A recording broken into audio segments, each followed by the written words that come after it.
Today's dish is a healthy banana bread. This one's cleaner, lighter, and packed with enough protein to make sure you stay full. These are the ingredients we'll be using today. I will have the full recipe in the description. All right, now we're just peeling our 3 bananas. These are very ripe, so they should smash up nice and easy. This is a great recipe to use when your bananas are going bad and you don't want to waste them.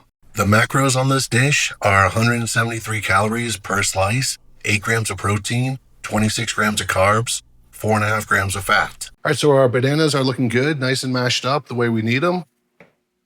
Now we're gonna get to our eggs. We're doing 3 eggs. I like to do them in a separate container, just in case you get any shells or anything in them.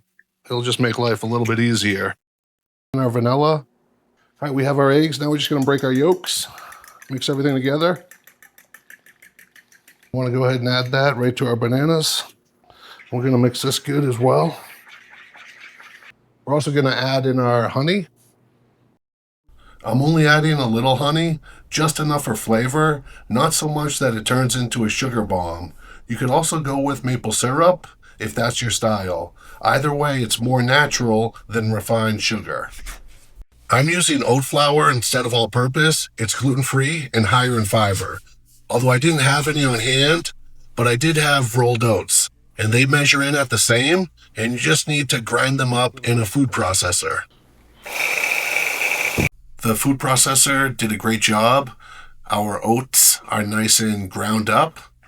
Now we're just gonna add them to a bowl. We're gonna start with our baking powder right on top of our oat flour. Next, we're gonna use our baking soda.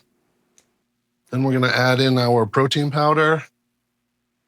I'm using a vanilla organic. Before we mix these two together, we wanna make sure they're both mixed nicely. It's always important to do in baking.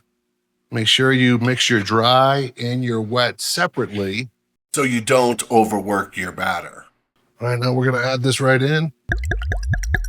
Gonna fold in our 1/4 cup of chocolate chips. And I saved a few to add to the top. This is looking pretty good. We're just gonna be able to pop it right in the oven. Get down in nicely. Now pour your batter into your pan. Flatten it out with a spatula, add your remaining chocolate chips, and put it into the oven at 350 for 35 minutes. Now it should come out with your edges nice and golden. This is my final product. I'm gonna cut it in half, and this will give you 9 slices per half. This smells great. This banana bread is a massive hit. Soft, chocolatey, a little bit sweet, and still hits the macros. Enough protein to keep you full. Let me know in the comments if you think this dish is a hit or a miss. If you like this content, follow for more. See you on the next one.